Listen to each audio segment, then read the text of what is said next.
ഒരു better user experience നിങ്ങളുടെ ആപ്പിനും വെബ്സൈറ്റിനും കൊണ്ടുവരാനാണോ നിങ്ങൾ ട്രൈ ചെയ്യുന്നത്? ചിലപ്പോൾ അതിന് വേണ്ടിയിട്ട് നിങ്ങൾ തന്നെ ആലോചിച്ച് പുതിയ ഫീച്ചേഴ്സൊക്കെ ഇംപ്ലിമെൻറ്റ് ചെയ്തിട്ടുണ്ടാവും, ശരിയല്ലേ? പക്ഷെ അത് വേണ്ടത്ര ചിലപ്പോൾ വർക്കൗട്ട് ആയിട്ടുണ്ടാവില്ല. എന്നാൽ അതിന് ഒരു മെത്തേഡ് ഞാൻ പറഞ്ഞുതരാം അത് സോൾവ് ചെയ്യാനുള്ളത്. നിങ്ങൾ ചെയ്യേണ്ടത് നിങ്ങളുടെ ആപ്പിൻ്റെ അല്ലെ വെബ്സൈറ്റിൻ്റെ യൂസേഴ്സിൻ്റെ ഫീഡ്ബാക്ക് എടുക്കുക. ഈ ഫീഡ്ബാക്ക് എടുക്കുന്ന സമയത്ത് അതിലുണ്ടാവും നമുക്ക് വേണ്ട ഫീച്ചേഴ്സ്, പുതിയ അപ്ഡേഷൻസ്, പുതിയ നാവിഗേഷൻ ഇഷ്യൂസ് ഉണ്ടെങ്കിൽ അത്, അങ്ങനെ കുറേ ബഗ്സ്, ഇതെല്ലാം നമുക്ക് അതിൽ നിന്ന് തന്നെ കിട്ടും. സോ ഇത് നമ്മൾ വളരെ നല്ല രീതിയിൽ ഇവാലുവേറ്റ് ചെയ്താൽ നമുക്ക് വേണ്ട അപ്ഡേഷൻസ് ഇതിൽ തന്നെ നമുക്ക് എടുക്കാൻ പറ്റും. അതായത് ഇതിൽ വരുന്ന എല്ലാ സജഷൻസും ഫീച്ചേഴ്സും ഇംപ്ലിമെന്റ് ചെയ്യണമെന്നല്ല, നമ്മുടെ ബിസിനസ് ഗോൾസിന്റെ ഡയറക്ഷൻ മാറാത്ത രീതിയിൽ, നമ്മുടെ പ്രൊഡക്റ്റിന്റെ കോൺസെപ്റ്റ് മാറാത്ത രീതിയിലുള്ള ഫീച്ചേഴ്സും ഇംപ്ലിമെന്റേഷൻസും നമുക്ക് എന്ത് ചെയ്യാം, ഇതിലേക്ക് അപ്ഡേറ്റ് ചെയ്യാൻ വേണ്ടിയിട്ട് സാധിക്കും. സോ നിങ്ങളുടെ ഫീഡ്ബാക്കിന് നല്ല വാല്യൂ കൊടുക്കുക. അത് നിങ്ങളുടെ ഒരു ഡേറ്റയാണ്, അത് ഒരിക്കലും ഒരു നോയ്സ് ആയിട്ട് കൺസിഡർ ചെയ്യരുത്. നമുക്ക് എല്ലാവർക്കും അറിയുന്ന ഒരു ടൂളാണല്ലോ ക്യാൻവ.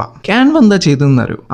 അവരുടെ യൂസേഴ്സ് ഈ ടൂൾ യൂസ് ചെയ്യുന്ന സമയത്ത് അവർ ഇവാലുവേറ്റ് ചെയ്ത് എന്തൊക്കെ പ്രോബ്ലംസ് ആണ് ഇവർ ഫേസ് ചെയ്യുന്നത്. അതിൽ നിന്ന് അവർക്ക് ഒരു കാര്യം മനസ്സിലായി, ഇവരുടെ യൂസേഴ്സിന് പലർക്കും ഇതിന്റെ പൊസിഷൻസ് കറക്റ്റ് കീപ്പ് ചെയ്യാനും, ടെക്സ്റ്റിന്റെ അലൈൻമെന്റ്സ് കറക്റ്റ് ആക്കാനും, ടെംപ്ലേറ്റിന്റെ സൈസ് അഡ്ജസ്റ്റ് ചെയ്യാനും ഇങ്ങനത്തെ ഒരുപാട് പ്രശ്നങ്ങൾ നേരിടുന്നത്. ഇവരെന്ത് ഇത് മനസ്സിലാക്കിക്കൊണ്ട് ഇത് അപ്ഡേറ്റ് ചെയ്തു. അതോടുകൂടി യൂസർ എക്സ്പീരിയൻസ് നല്ല രീതിയിൽ ഇമ്പ്രൂവ് ആയി. ഇന്ന് ഈ വീഡിയോ കാണുന്ന എത്ര പേര് ക്യാൻവ ഉപയോഗിക്കാത്തതായിട്ടുണ്ട്?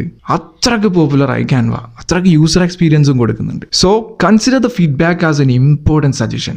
Okay, by.